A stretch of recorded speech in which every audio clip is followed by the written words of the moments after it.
Well, hello and welcome to the Australian Strategic Policy Institute. It's my pleasure to welcome our in-person audience today as well as our online audience for the launch of the Global Terror Index 2020, which has been compiled and published by the Institute of Economics and Peace. My name's Leanne Close and I'm the head of the counter-terrorism program at ASPI.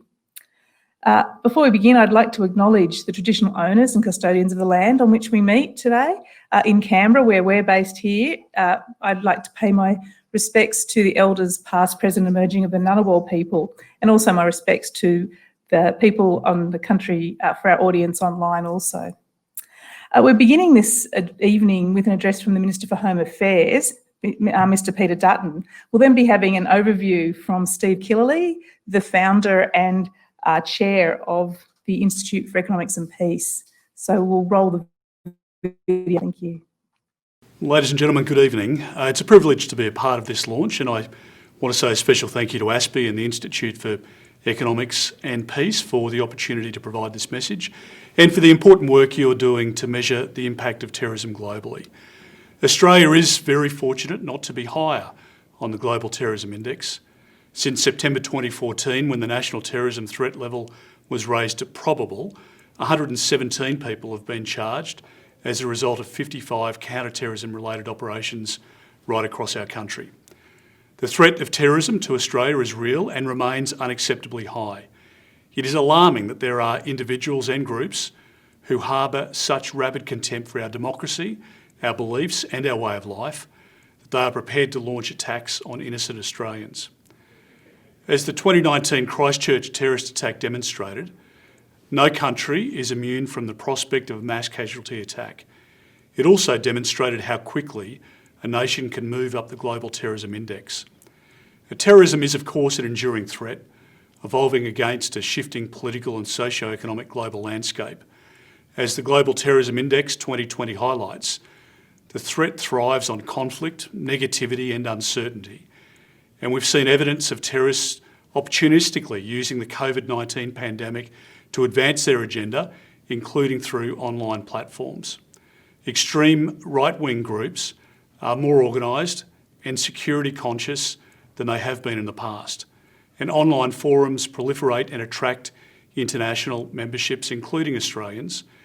And in the last 12 months, there have been several incidents of law enforcement activity in relation to extreme right-wing individuals, including the conviction of Philip Galea and charges being brought against 3 individuals in New South Wales following operational activity by the New South Wales Joint Counter-Terrorism Team. And while ISIL's physical presence in Syria and Iraq has collapsed, their influence has not. Its capacity to radicalise individuals into perpetrators, both here and abroad, remains a very real threat. It would be a victory of hope over experience to believe we can erase these threats completely, but we do have the opportunity to stop the spread of hateful ideologies and thwart attacks on innocent Australians by supporting our intelligence and security agencies. We need to be prepared to respond to emerging challenges and threats, and that's why the government is continuing to take firm and proportionate action to keep Australians safe, tackling the problem from all angles, including countering violent extremism initiatives and disengaging at-risk individuals from violent extremist activities, expanding law enforcement and intelligence agencies' capabilities to investigate and disrupt terrorist activity and prosecute the perpetrators, and mitigating the ongoing threats from the highest risk terrorist offenders. Of course, in a forum like this, we can't discuss all the government's initiatives to protect us against terrorism, but I would like to mention a few recent achievements. The government aims to keep terrorists and extremists as far from Australian soil as possible. Temporary exclusion orders came into effect in July last year to prevent Australian nationals involved in terrorism overseas, including foreign fighters, from returning to our shores for up to 2 years. The legislation allows law enforcement and national security agencies to delay and then monitor and control the return of those people. And we're taking action against those already in our community who threaten the safety of others. Terrorist ideologies run deep, and some terrorist offenders remain a risk to the community long after they're released from prison at the end of their custodial sentences. Globally, terrorist offenders have, in the past year, committed fatal attacks after being released into the community. Indeed, as recently as last month, an individual conducted a terrorist attack in Vienna, Austria, killing 3 people and injuring a further 15 less than a year after having been released from prison. In November 2019, 5 people were stabbed, 2 fatally, by a convicted terrorist who had been released from jail halfway through a 16-year sentence. And again in February this year, a convicted Islamic terrorist who had recently been released from prison went on a stabbing frenzy on a busy London street. We don't ever want to see that happen in our country, of course. And the high risk terrorist offenders scheme provides for continuing detention of high risk terrorist offenders at the end of their custodial sentence. Continuing detention orders are one of a suite of measures available to manage high risk terrorist offenders that also includes control orders. A state or territory Supreme Court may make a continuing detention order following an application by the Minister for Home Affairs if 1, it's satisfied to a high degree of probability that the offender poses an unacceptable risk of committing a serious terrorism offence if released into the community, and 2, there is no less restrictive measure that would be effective in preventing the unacceptable risk. In September this year, the government introduced into Parliament the Counter-Terrorism Legislation Amendment High Risk Terrorist Offenders Bill of 2020, establishing the ESO, or the Extended Supervision Order Scheme. The ESO scheme will provide state and territory Supreme Courts with a robust alternative to continuing detention. It will address the risks to public safety when high-risk offenders are released into the community, and the scheme will allow state and territory Supreme Courts to impose a broad range of conditions onto those offenders released from custody for up to 3 years. Now, once enacted, a Supreme Court will be able to make any condition it considers appropriate for the purpose of protecting the community from that unacceptable risk posed by an offender of committing a serious terrorism offence. In addition to control orders, citizenship cessation is one of a range of measures available to address the threat to the community from a dual citizen who engages in terrorism and whose conduct demonstrates that they have repudiated their allegiance to our country. Amendments to the Australian Citizenship Act of 2007 came into effect on September 18 this year. Last month, I cancelled Abdul Nasser Benbrika's Australian citizenship.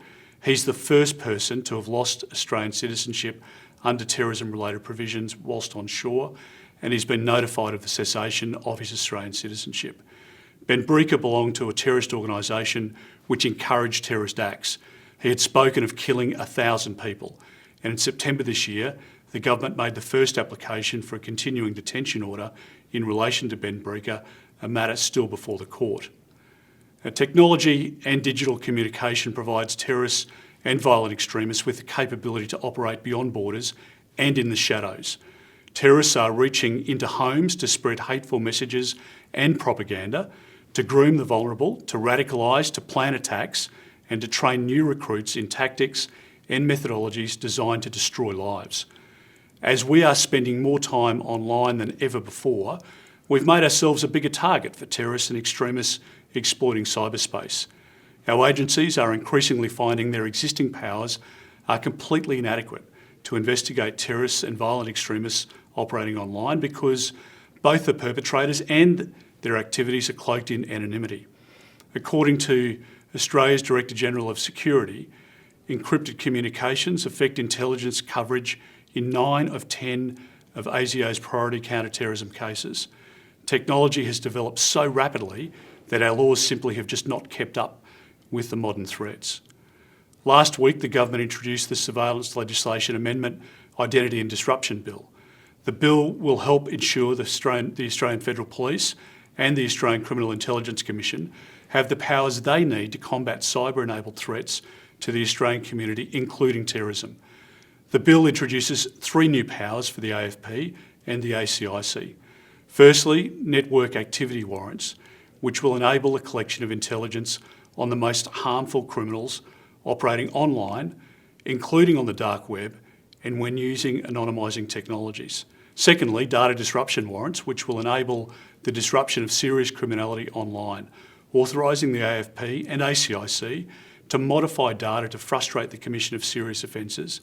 And third, account takeover warrants, which will enable the AFP and ACIC to take control of a person's online account for the purposes of gathering evidence about illicit activity to be used in conjunction with other investigatory powers.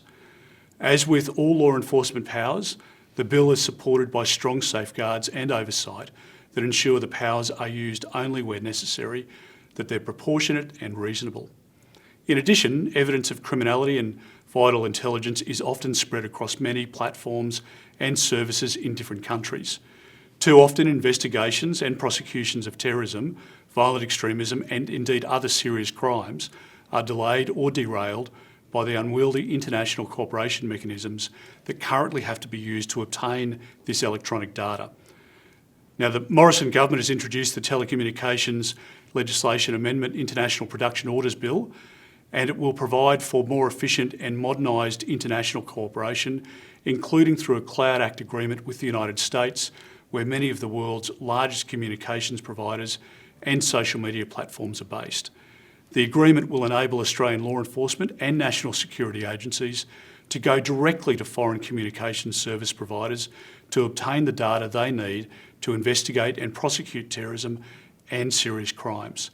The government's also taking steps to modernise ASIO's powers, including compulsory questioning and tracking device powers to better respond to the most serious threats to our national security, including politically motivated violence.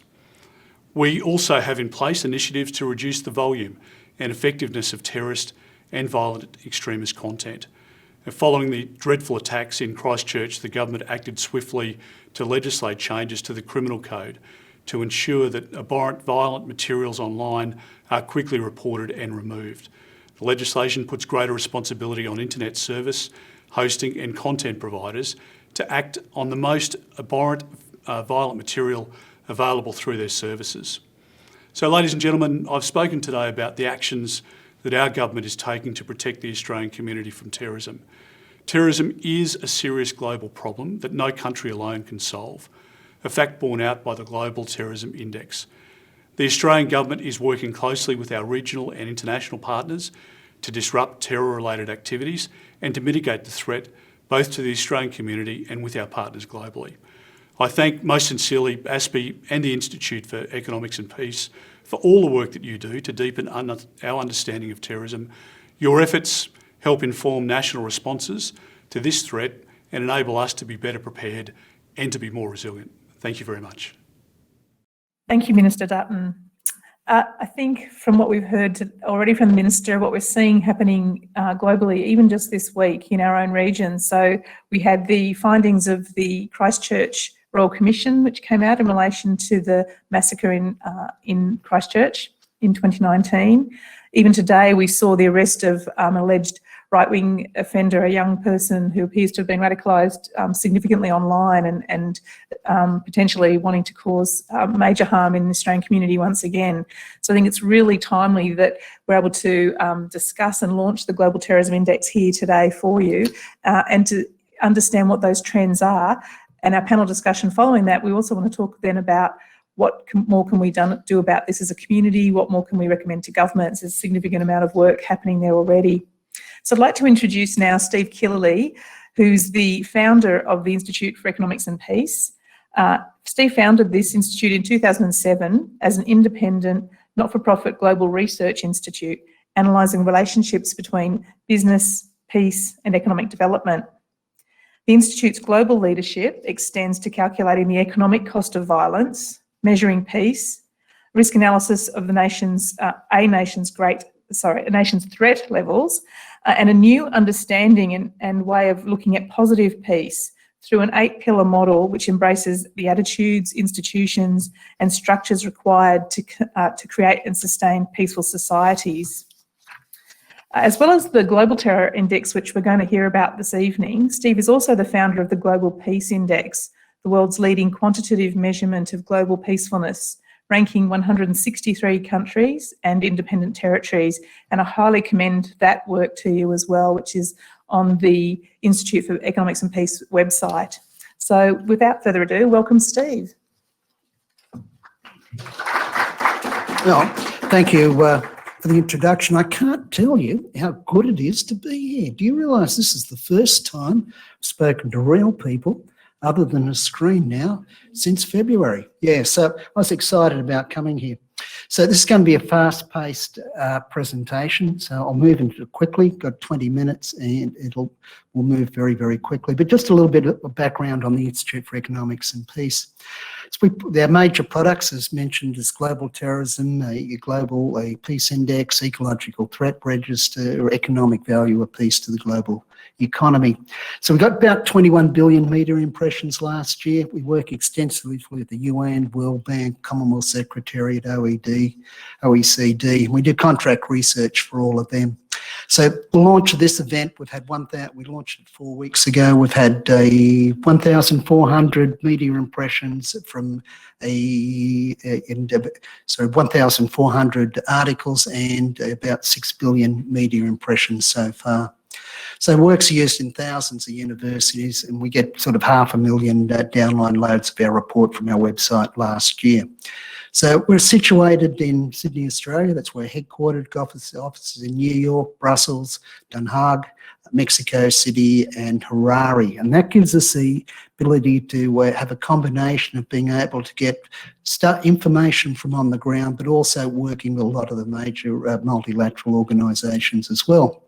That's enough of the commercials. Now let's move into something really interesting. So let's have just a quick look at the Global Terrorism Index. This is now in its 8th year. We rank 163 countries. That's about 99.7% of the world's population.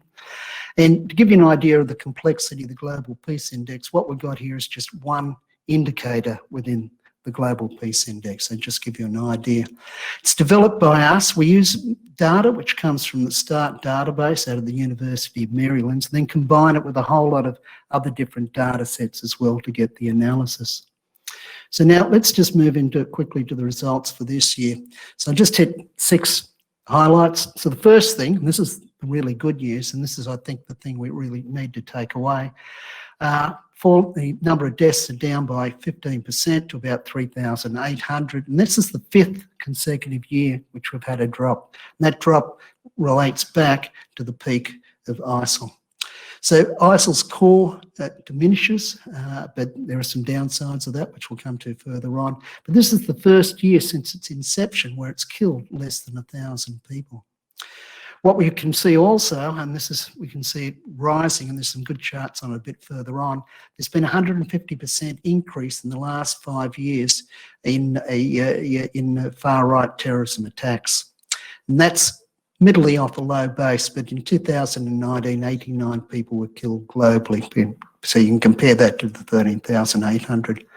The 4 countries most affected all had substantial falls in the number of people who were killed through terrorism. So that's really good news. However, what we've found is that ISIL's centre of gravity is now shifted. So if we look into sub-Saharan Africa, 7 of the 10 countries with the largest increases in terrorism were actually in sub-Saharan Africa. So and that's a concern I think the international community really needs to look at. And if we look at ISIL's affiliates, last year they launched attacks in 27 different countries. And so I'll have a little bit more on that later on. Here's a quick mud map of the world. Red is very, very bad. And if we look at green, that's very, very good. Now, you'll note there's very, very little green on it. So the way we calculate the index is we go back 5 years. So you need to be totally free of a terrorist attack for 5 years to actually get green. There's only 33 countries in the world which are green, okay? Just to give you an idea of the extent of terrorism globally. Now, these are the 10 countries which have had the largest, which have come out worst on the index. Afghanistan, Iraq, Nigeria, Syria, all of them actually had big decreases in the number of people killed by terrorism, even Afghanistan. Whether that's back to the peace talks or not, it's pretty hard to tell. But it's all good news. But you'll note every one of those countries is engaged in a conflict somewhere. Some of them more mild conflicts, such as India, but all of them have got conflicts going on in their country. So 95% of all deaths from terrorism occur in a country which has got terrorism going on. This gives you a quick idea of just the difference between 2018, 2019. See the various groups shrinking and sort of already covered some of this information, the decrease by 15%. So now I find this one fascinating. I can't read all the things at the bottom of the chart, so you're in a much better position than me, but that's okay. That's okay. We'll get there. So if you look at it, what you'll find is that if you look at the two countries with the most deaths from terrorism, there's 50% of all deaths. And one of the interesting things here, if you have a look at Iraq, only 4% of the deaths now are actually occurring in Iraq. And you'll note that the 10 countries with the most deaths from terrorism, that covers 80% of all deaths globally. And remember, all those countries are in conflict. So if you want to get down the gross numbers of the people killed through terrorism, the thing is to actually start and be able to solve the conflicts which are going on in the world today. So that's my number one takeaway. So now if we start looking at the countries which had the biggest decreases, here we go. There's those 4 countries again: Afghanistan, Nigeria, Iraq and Syria. And so you can just see the extent of the drops there, and sort of Afghanistan still quite substantial, but still the country most affected by terrorism. So now if we look at where the increases are, this gives you an idea where all the countries with the biggest increases have been. You'll note that 7 of those countries are actually in sub-Saharan Africa. And so that's mainly about 50% of the deaths there, a bit more than 50% are associated with the chapters which would give loyalty to ISIL. So I think that's important to realise. So let's now move in quickly and start to look at some of the trends which are going on. So now I love this graph. Okay, so what you can see is you can look at Iraq and you can see the number of people killed there. Look at that top dark slither right at the top. That's Europe and North America, and Australia's probably included in that as well. So it gives you an idea of the level of deaths we've got compared to the rest of the world. If you come down and you have a look at Afghanistan, that's the dark red one, you can see the increases in the way that's increasing over time. If you look at the rest of the world, which is the grey one at the bottom, what I want you to do is go back to 2002, quickly scan to 2010, and then look at the last decade and just the increase there. So even if we got rid of all the Islamic terrorism, there still would be a fair amount of underlying terrorism related to many, many other causes. Okay, if we look at the deadliest terrorist groups in the world, this will give you an idea of the change over time. So if you look at the light yellow bar, that's the Taliban. And so you can see how Taliban's actually really eclipsed. Look at the red graph bar and look and that is ISIL. It gives you an idea of the demise of ISIL and just shows you how effective the military action was against them. Okay, if we now start to come and look at the regions of the world, what you can see is that the South Asia has been steadily increasing over the last 17 years. What you'll find is the Middle East and North Africa, although it dominated us in a lot of our thinking up to 2018, it's now the third least least affected. Oh, sorry, it's the third region now behind South Asia and also sub-Saharan Africa. So you can see the changes there. Now, there's a shifting landscape with terrorism, so we'll just quickly go through that. Have a look at this. This gives you what it was like in the 2000s, and you can see the jump to the 2000s and 10s for the decade which we've just finished. And it just goes to show why terrorism has preoccupied our minds, especially in the last decade, because it really was just, the way it took off was just unbelievable. So we look here now, we can move into this and we can have a quick look at ISIL-related terrorism deaths. So if we look at the bar at the bottom, that's ISIL itself. If we look at the red bar above it, that we find that's the provinces of ISIL. So they're groups and provinces where they've received some money, affiliates where they've got an ideological following of ISIL. So as you can see, we can go back even with the demise of ISIL itself, the provinces have still remained strong. And that, I think, is where the major thrust needs to be into the near future. So this gives you a number of countries which suffered an ISIL-related attack. So that's either from ISIL itself, one of its affiliates, or one of its provinces.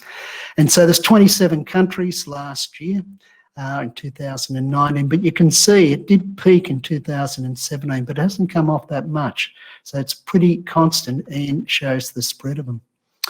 So now if we come down to sub-Saharan Africa, one of the things which struck us, we put out an ecological threat register about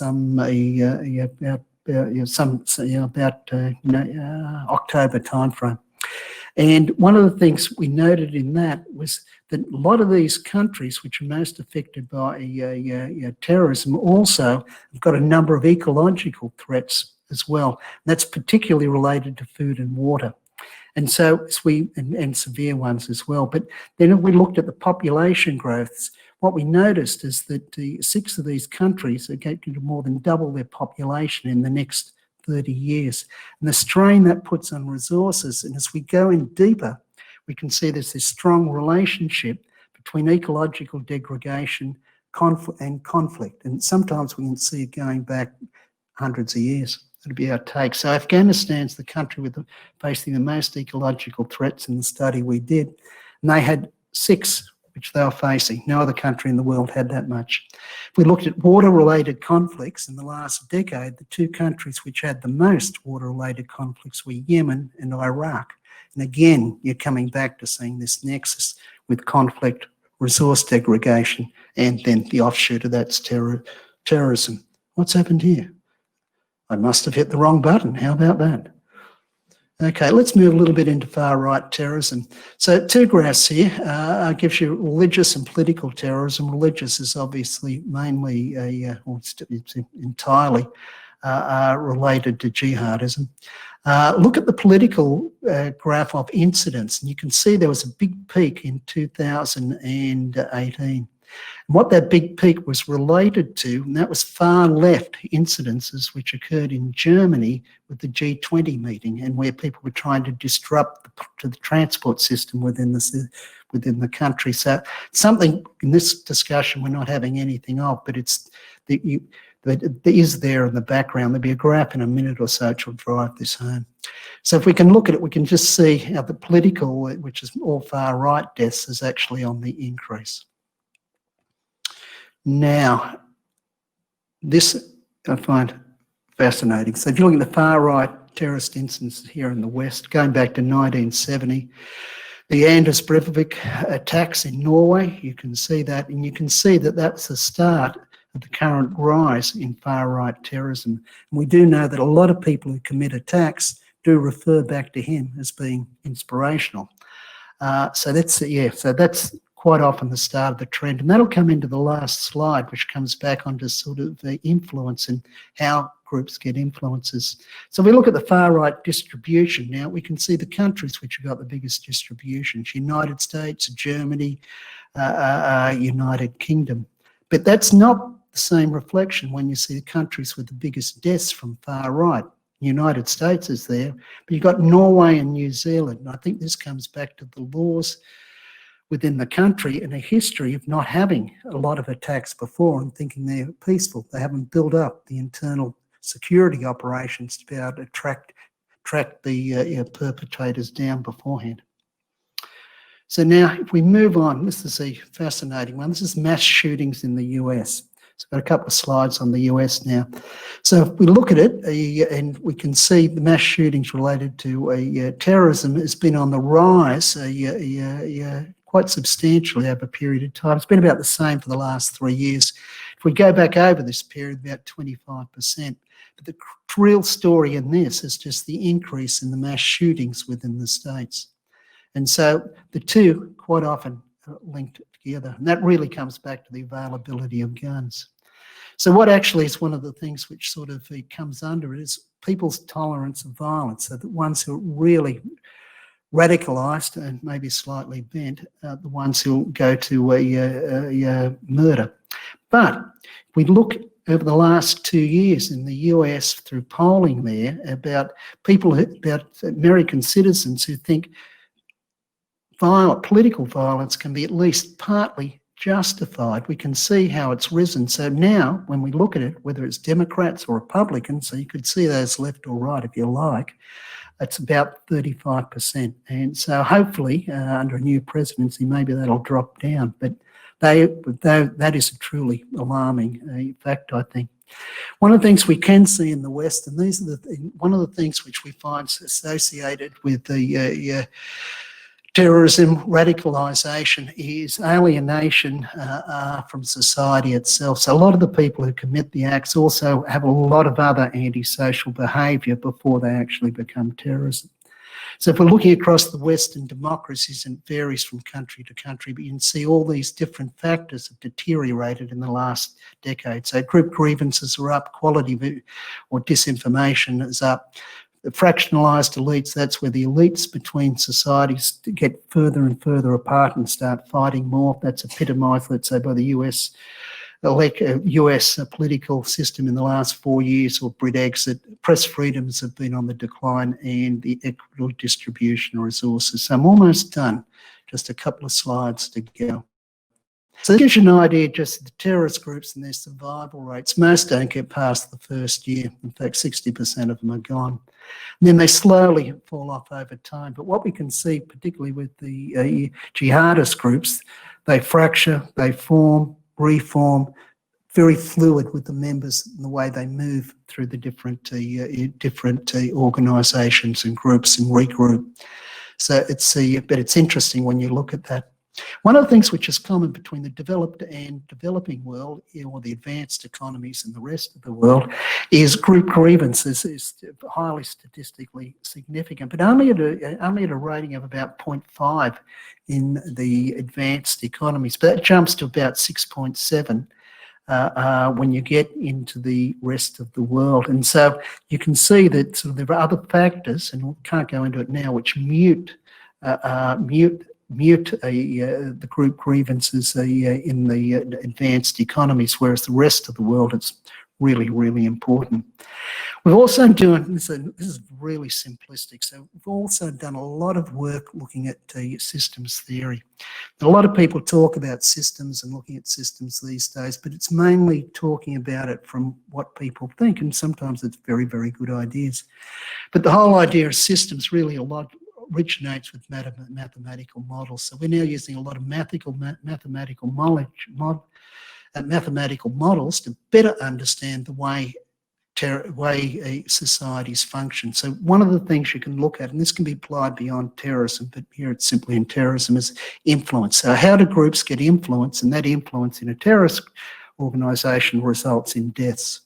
So the first is media. How much media attention do they get? And that's social media as well, and their ability for people to be able to interact with it. That then influences the people who sympathise with them. The number of people who sympathise and influences with funding, and the three things come together and form either a virtuous or vicious circle. So if it was something positive, it would be virtuous, or in the case of terrorism, it was diminishing, that'd be virtuous, or it's vicious in the case of terrorist organisations growing, or so the ideologies of terrorism. But any effective strategy, we believe, needs to tackle all of these three things simultaneously. So now, that, my friends, is the end of one very, very fast presentation. Okay, thank you very much.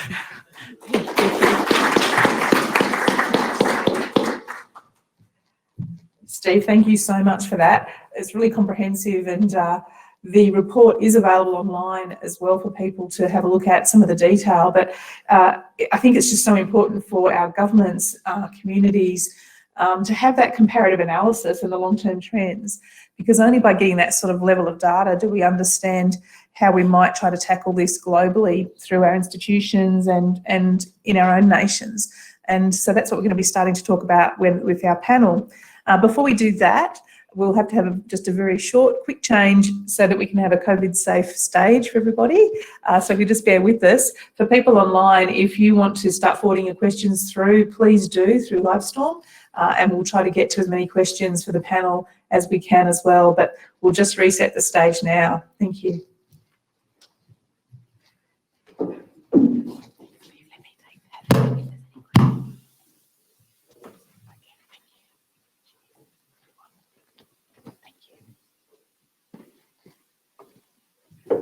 Thanks so much. So I'd now welcome Steve back to the stage, and I'd also like to welcome, wherever you feel comfortable, Dr. Julian Drugan.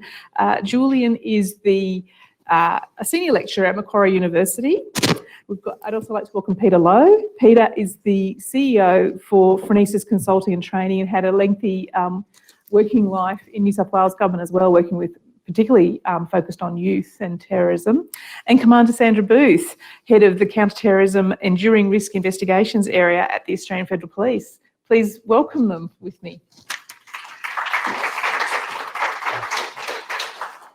So thank you. I'm really conscious of the time we've got, so what I would normally get them to do is have a few minutes each, but I think we might just start with some of your own reflections on the Global Terrorism Index, what we heard today, and what some of those key concerns and issues are from your perspectives. Maybe start with Julian. Sure, yeah. Well, there were a lot of concerns. There's some really great news in there, of course, but also some long-term trends that look particularly worrying, over the next decade or so. Two that stand out to me was the confluence of terrorist violence with water scarcity. Certainly think of the next decade or so, places like the Jordan River Valley between Israel and Palestine, the Indus River between Kashmir and India. I mean, these are flashpoints that are likely to become more intensified over the next decade, and there's very likely to be terrorist violence associated with both of those. But the other thing that really struck me, of course, was that slide that showed just how quickly political sentiment in the United States could become radicalized. Over the space of just 2 years, you move from something like 10% of the population, both Democrats and Republicans, to something like 35% believing that political violence is sometimes justified. The radicalization of politics can happen in Western democracies, and it can happen very, very quickly. I certainly imagine that that number will go down now, certainly amongst Democrats at least, but not amongst Republicans. And I think that once it has risen so quickly, so fast, it will be able to rise again in the future. Those radicalization trends in America will go on for some time, and they will have influences on co-radicalization amongst right-wing extremists, far-left extremists, and others. Thanks, Julian. Peter? That's good. Yeah, I think it was really interesting that Julian raised that slide. That was exactly the slide that kind of piqued my attention and my thoughts around it, where I wonder what that would look like in Australia and currently, and probably over the last couple of years, around our acceptance of violence, and particularly violence to achieve a cause. And my concern about that is the message that we're sending to young people about how acceptable violence is in our community. And if you look at potentially someone moving along that pathway of radicalisation, that acceptance of violence is really what it is that makes our community unsafe. So if we've got a bunch of people who are already accepting of the use of violence, it doesn't take too much for our community to be unsafe. Exactly. Sandra, any further views? Yeah, look, I think one of the things that certainly from a policing perspective that we're considering at the moment and putting a lot of exploration into is who are the partners now in the terrorism space. It's not a traditional space any longer. We're certainly seeing that the things that we need to be focusing on are not the things that we were focusing on in the previous 5 or 10 years. We obviously still have the active investigations within our joint counter-terrorism teams here in Australia, but we need to be exploring more what the global interests are and what the global experiences are. And we heard in the Minister's address some of the issues with regards to persons who have been incarcerated and then have gone on to reoffend. And it's how long do we watch people? How long does that enduring risk actually exist? What is the recidivism in the terrorism space? I think globally that's quite unknown.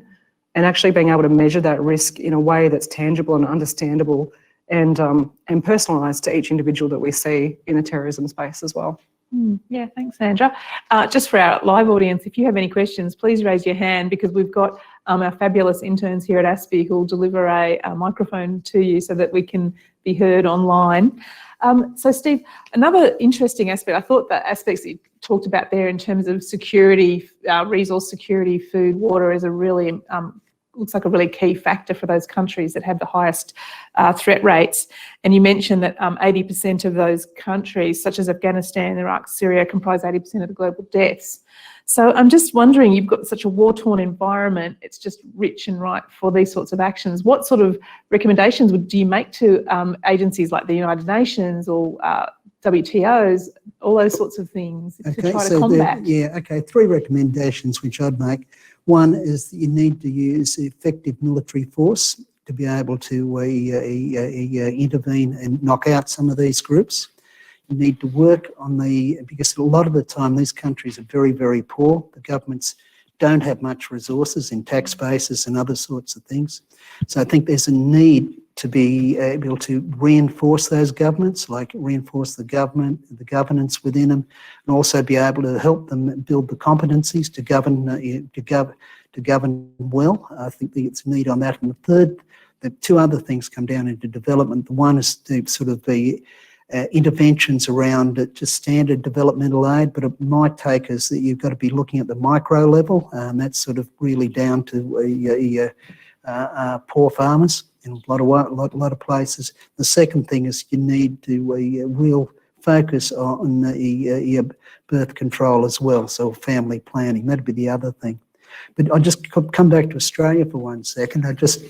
I know things have a little bit more optimism because the stuff in the States, as you point out, Julian, it's scary. Yeah. So Australia, if we look at it on the Global Peace Index, it comes up 13th. If we look at it on the Positive Peace Index, it comes up 12. So if we look at the actual structures which create resilience within society, Australia's doing pretty well. We are falling on some of those indicators, which showed up there earlier on, but the falls aren't dramatic as what you've seen in the States over the last decade. If we went back over the last decade, this is down to like good policing, amongst other things, good research. Yeah. That there's only really been 11 deaths through terrorism in the last decade of the way we've calculated in our database. And last year there were 2 terrorist attacks. So one was the firebombing of a Labor or a politician's car. Someone set the car on fire. And the second one was an animal rights activist attacking a dairy. And so they were the 2 incidences last year. That doesn't mean we don't have to be vigilant. We really do, which you can see from what's happened in New Zealand, for example, and sort of the attacks in Norway so long ago. But just wanted to put just a little bit of optimism in there as well. I think so. I think you're right. Australia in Western countries, possibly the exception is the US. Apologies to our US colleagues, but the firearms regulation, sharing of intelligence from smaller countries, all of those sorts of aspects as well have really helped, as well as getting that community confidence and support and advice and information. So Peter, I know that you've been working with a lot of younger people. So some of the strategies there that Steve's talking about, I think you've got probably some good examples of those prevention intervention strategies that you could maybe share some of those with us that you think are really effective. Yeah, and I do think that to the point, like we have come a long way in Australia. We're so far ahead of engaging our young people in some of these conversations to other countries, which I think does really build our resilience in that respect. It does come down to being able to engage young people individually, but also with other young people. And so those kind of group dynamics around how you engage and support young people to talk to each other, to have conversations where maybe they don't agree, but have them positively anyway. Some of that grassroots work that's going on with many organisations within communities across Australia has been really preventative for a lot of young people. And from a policing intelligence perspective, how important is that community messaging and engagement with community groups? Oh, look, I think that community groups are essential to any success in the space. The work that community liaison teams do from the law enforcement and security environments, making sure the community understands what is occurring, and more importantly, that we understand what's important to the community, is essential in any sort of partnership that we have with the community around making sure that we can express what our needs are and that they understand those for the public safety. But I think importantly, when youth are involved, having those programs available and understanding the importance of getting in early and having that sort of positive reinforcement at an early intervention piece is essential. I'd also say in that CVE space, it's difficult sometimes to work out what program for what person. And it's not necessarily always going to be a cookie cutter that you can use to make that work. Yeah. Can I ask a question then in relation to, we've had a big focus in Western countries and around the world on Islamic extremism, jihadist extremism, and now right-wing extremism is obviously becoming quite prominent.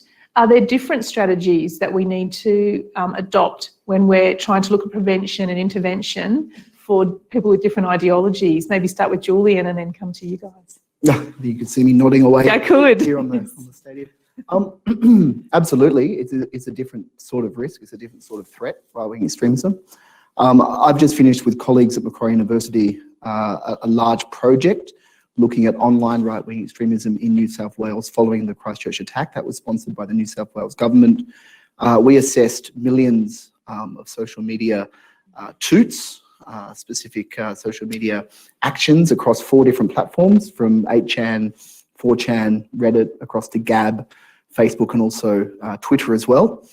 And we found 3 huge areas of risk, basically, for New South Wales and for the Australian community more broadly in associated with right-wing extremism. The risk is not so much a revolutionary terrorist group in a similar vein to Al-Qaeda or Islamic State, engaging in a process that is really, aimed at undermining the state. That's not what we're going to see with right-wing extremists. We're going to see individual man with a manifesto. We saw Anders Breivik and how after his attack in Norway, there's been these copycat attacks around the world. We saw Brenton Tarrant recently as an active shooter in Christchurch as well. These men with manifestos will continue to copy that particular strategy, and they will try to harness social media to live stream and to otherwise celebrate and popularize their attacks. There is going to continue to be a problem. But much more larger than that, 2 areas. One is the known unknown. One known unknown in the far right in Australia that we saw online very clearly were groups that are strange. That's all I can say. Weird groups. Groups that are associated with things like Satanism, devil worship, black magic and stuff like that. It sounds weird, but just think back to the Om Shinrikyo attacks in Tokyo all those years ago by a cult, basically, that wanted to end the world. We know these groups exist, the Atomwaffen Division, the Order of the Nine Angles and others, that really are focused on doing all sorts of, quite dark and dangerous stuff to bring about their millennial ideas of the end of society and so on. There are known unknowns. Something will happen with them at some point or another. But the much bigger problem, and this is the issue where traditional CVE and CT strategies just don't work, is that what right-wing extremists want to do online is they don't really want to create a revolution through violence, propaganda of the deed. What they want to do is they want to change Australia through the ballot box eventually. And they want to undermine the norms of Australian democracy. They want to open the Overton window of what the general public thinks is politically possible and allowable. And they want to radicalise society online slowly as a creeping threat, to Australian democracy. Right-wing fascist governments don't come into power through revolutions. They come into power through the ballot box, and that's been the case for 100 years. So that's the issue. So how do you deal with that within a counter-terrorism framework? You can't. It has to be a wider social policy and political policy that you deal with that through. Yeah. It's an insidious threat. It's a more difficult threat to terrorism, I think. Absolutely. I think that's spot on. I think that's excellent. Yeah. I think we're really seeing that accelerated and very much highlighted in the United States experience for the last few years as well. So one of the things we're seeing coming out of our other research is, if you went back in the last decade to the end of 2019, the number of demonstrations and riots globally were up by 246%.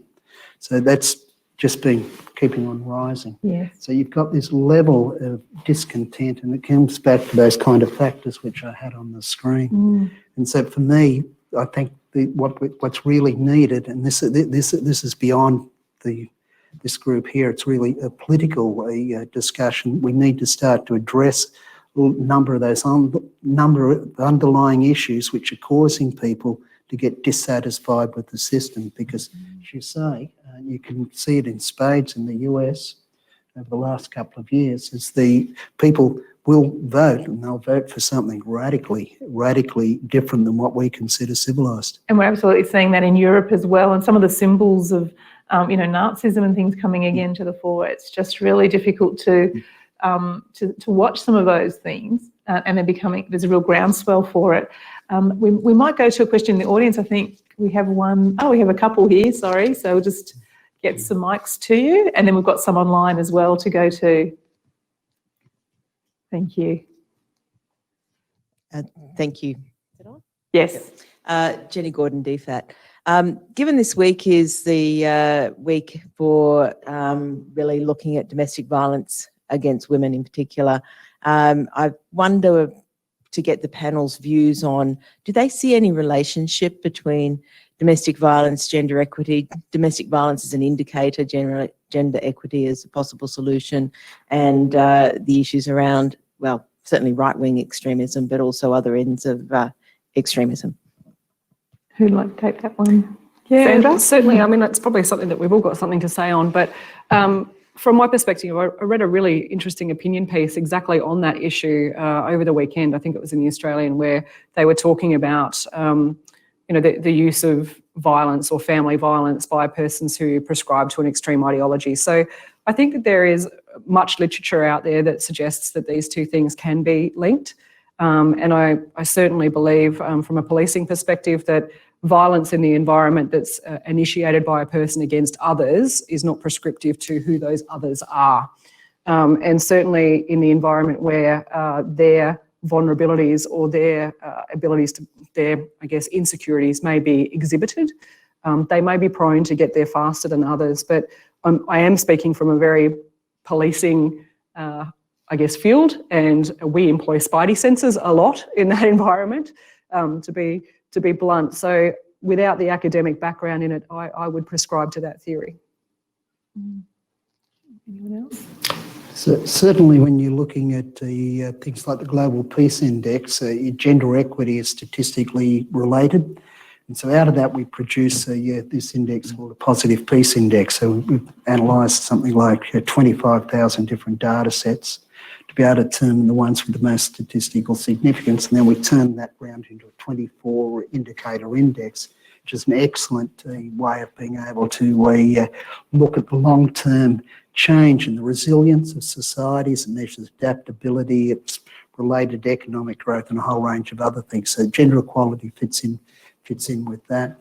But having said that, if we looked at the gender equality globally, it's advanced really significantly. The only other indicator to advance more is access to information, but that isn't enough to be able to correct the issues we can see in the West. So I think it's important, but we need to be able to think broader if we think we're actually going to get the changes we need for highly peaceful societies. Thanks, Steve. I can jump on very quickly, just with Please. two very quick points. One theory, one based on data. Theory, the best theory for radicalization, I believe, out there comes from Mark Sageman, former American CIA who became an academic. Brilliant work. His theory for why and how someone becomes radicalized has 3 stages. One of the key stages is an acceptance of violence. And a lot of research shows that if people have been experiencing violence at a young age, they are more likely to accept it later on. It's one of the prerequisites really for taking up violent extremism. Empirically, you can look at the work of Grossman and Tahiri in Victoria some years ago, where they looked at some communities, including the youngest Somali community, I believe, in Victoria, and showed that young people who had experienced either domestic violence at home or significant bullying in the schoolyard were more likely to accept violence as a legitimate way to solve problems later on in life. So absolutely, I think there's a strong connection empirically and also theoretically. Thanks, Julian. Thanks. We might go to a question online and then come back into the audience here. Thanks, Ian. We've had quite a few questions come through online. One in particular is about Southeast Asia and how, since terrorism has increased in the past years, what impact has that had on Australia? And the second one is in relation to the media. Luke Murphy asks, how do you view the role of the media in the promotion of terrorism, and what strategies do you think they can implement to assist in reducing the probability of future attacks? Thanks, Daria. Maybe take the Southeast Asian question first. I'll have a go off the top of my head. So if we're looking in Southeast Asia, last year was a fairly good year. So the country suffering the most terrorism in Asia is the Philippines. It had 284 people killed through terrorism, but it was less than the prior year, which was about 300. So from memory, the country which was next on the list was Thailand, with about 60 people. Next was New Zealand with 51, which was obviously all related to the one attack. So there were 4 countries which deteriorated in the Asia-Pacific region. The rest actually improved on the index. And I might just add, I think from my previous experience in the Federal Police for a long while, the relationship in Southeast Asia to Australia, New Zealand especially, has been strengthened significantly because of the work that we've undertaken so collaboratively, particularly off the back of the Bali bombings that occurred over a number of years, and the cooperation we had there, as well as the cooperation of the Philippines. And Sandra's probably got a lot more to say more currently about that. So look, I spent 4 years working with Indonesian National Police as one of our outposted people in Jakarta, and it certainly is pleasing to see how our partners have certainly addressed the threat that is exposed in Southeast Asia and the connectivity that it may potentially have with Australians, considering that we travel widely in that environment. They're certainly invested in working with us to protect not only their own interests and equities, but ours as well. And the capability building that we've done as a team, it is very much a team effort in Southeast Asia, has been significantly productive in understanding not only what the threat is, but also what future threats may be. And being able to share that information around foreign terrorist fighters and understanding transit routes, being able to work together to thwart some of that activity has certainly been, I think, the basis for some of the success that we may be seeing in the data currently. Thanks. And maybe Peter and Julian, on the question of the media, obviously social media and online access to information and the growth of information available to people has played a real role in inciting and inspiring people to maybe move to more extreme views. What about the mainstream media? What do you see the role there? And how much is enough in terms of highlighting terrorist events around the world or in our region? Yeah, I think it's really important. I think the mainstream media probably needs far more education about the actual role that they play in the story that they tell and how they tell that story, and in understanding the role that they play in the language that they use in the process of polarisation. So we're talking about an area that necessarily involves grey. It's nuanced. And so when you start reporting on something in a very absolute way, you force people into one or the other side of that debate. That's really unhelpful and unhealthy. And what we actually want to do is to fill the debate again with the narrative and the story. And so I think media need to understand that by the absolutism of reporting, what they actually do is force a lot of people to pick a side. And what we're trying to do is get people not to pick a side. Yeah, thanks. Anything else on that? I'll make some comments. Thanks, Steve. So I think this is a really, really difficult one. So if you look at the way the media operates, it's all about getting eyeballs to look at the media, which they're selling, and that's really then to drive the advertising revenue. And so it's short, simple statements is what works for the media, and someone who does hundreds of media interviews a year, the stuff I know well. And so it's even with us when we produce our stuff down, you've got to get it down to a soundbite. Now, if you look in Australia, there's a tactic understanding in the amongst the media that you don't report a lot on suicides because that then creates copycat suicides, and that's just have been really proven. And so when it comes down to terrorism and the free press, what's the balances between the amount of reporting, which is valid because terrorism is important, you do need to cover it, versus the amount of stuff which then over-sensationalises it. And so I sort of be looking at this stuff from systems theory. So 11 people killed in the last decade. If we think of it from that angle, it's not a lot compared to the number of people who have been murdered, okay? That's correct. Or very affected by domestic violence. But on the other hand, from a systems perspective, terrorism's an attack on the system. So think of your body, okay? A cell dies, so another one comes along. Yeah, but if you get sick, the whole of the immune system now comes in and tries to correct it. And sort of, I think there's things like this which happen, and the media is just part of it, to hypothesise a little bit.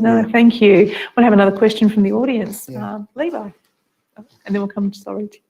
I've just got a couple of, questions and points. Back to the media, I remember when I worked in government a few years ago, and you would have Ramallah and some of those magazines put out, and they'd be taken off the web, but the media would report them anyway. So despite the government's efforts to not have those released, you'd still have the Australian go, the Islamic State has just released its latest edition of it had this following article. So they were kind of countering the government's ability to negate that into the population. My other comment is, with your statistics, are you taking in the Religion of Peace website statistics? Because they tell a bit of a different story to what you presented earlier. Religions for Peace. Yeah, have you seen that website, religionofpeace.org?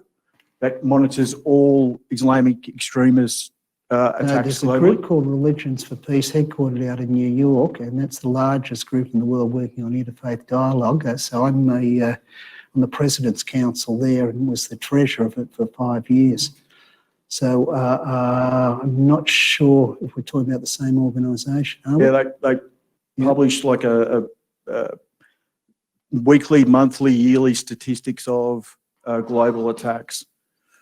You know, we can talk offline about that. Yeah, They've got maybe I should go to their website.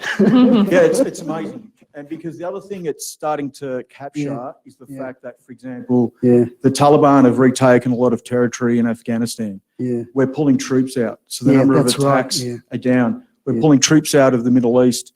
So the number of attacks are down. Media can't get into those areas. There's a lot of caveats and grey areas on the statistics we're looking at now compared to years ago, which is affecting the data that we're relying on.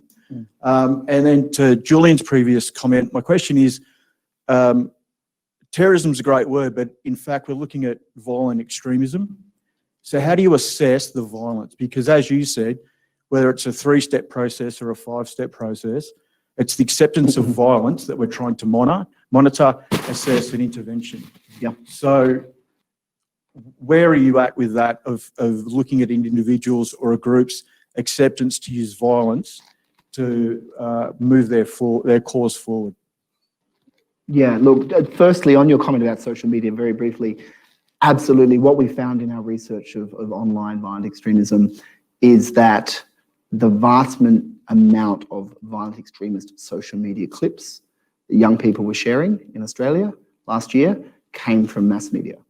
They were clips taken from mass media channels and websites and then circulated through social media and back again.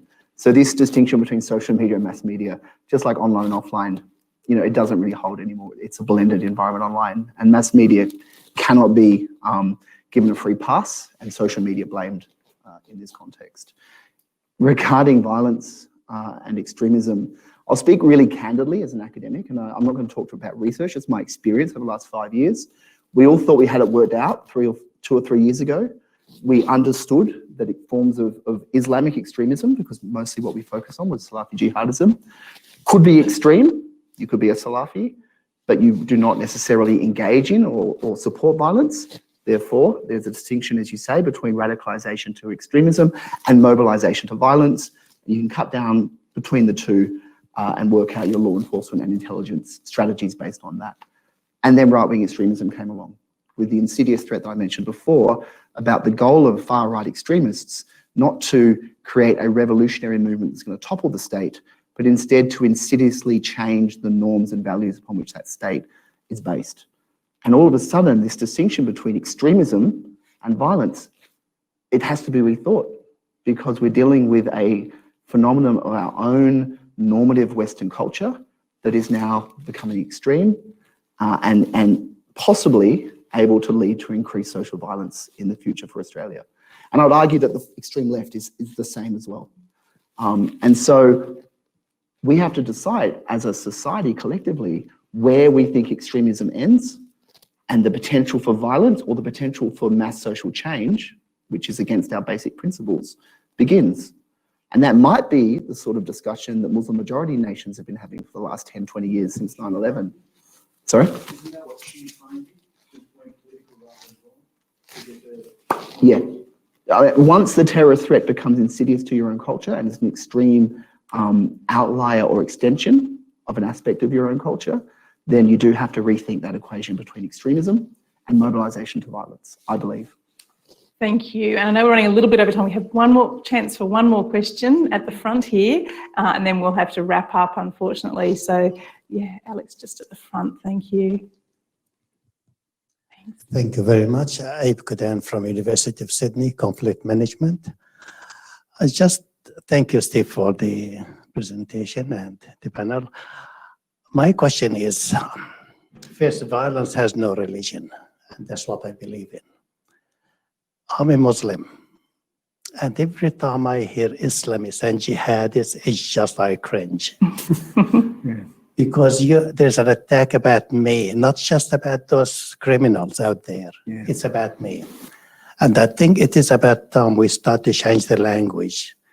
They love it when they are called Islamists and jihadists and state. They love it. And that's their tool for recruitment.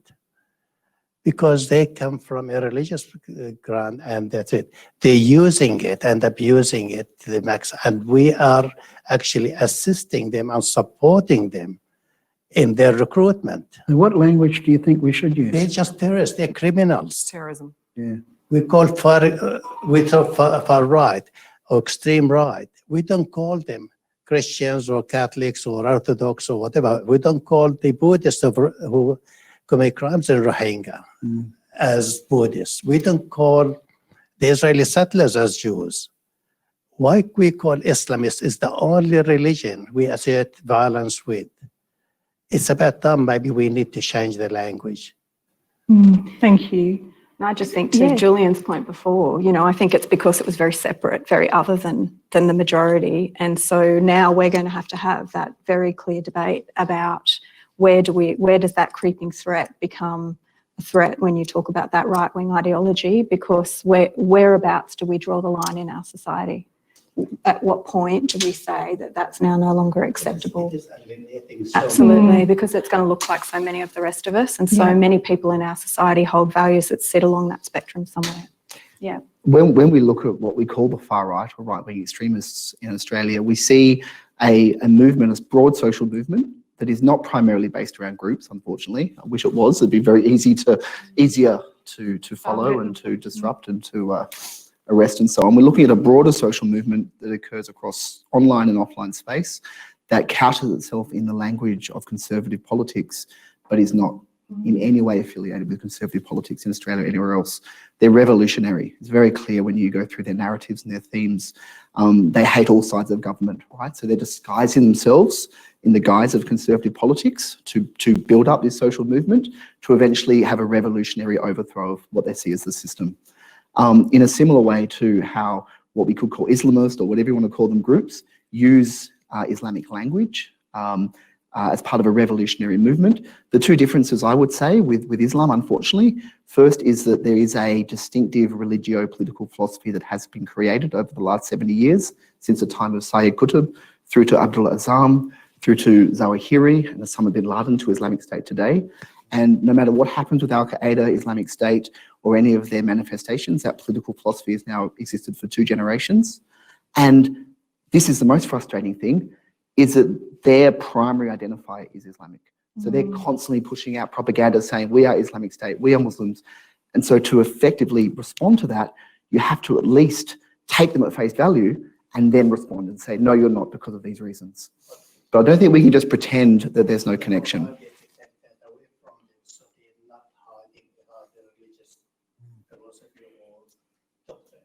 I think the thing of interest for me in what you said is that when you hear that, it comes back and it affects your own identity. It's a touching on your identity. And if you feel it, then there'd be another billion Muslims around the world which would feel the same thing. I think one of the things of interest to me was looking at the cartoons of Muhammad in France and over the last few weeks, and just the inability of the West to be able to reconcile it with things which are considered really repugnant in Muslim societies.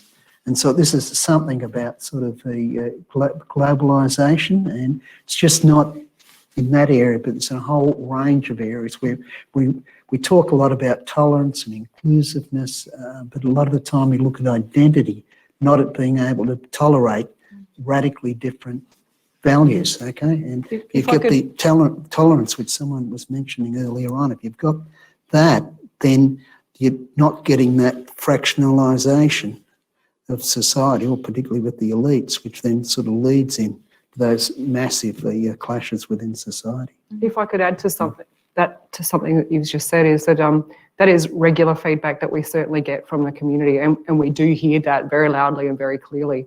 From a law enforcement perspective, right-wing extremism, left-wing extremism, incels, Islamic terrorism, they're not treated any differently. They're all prosecuted, investigated, deterred and disrupted in the same way.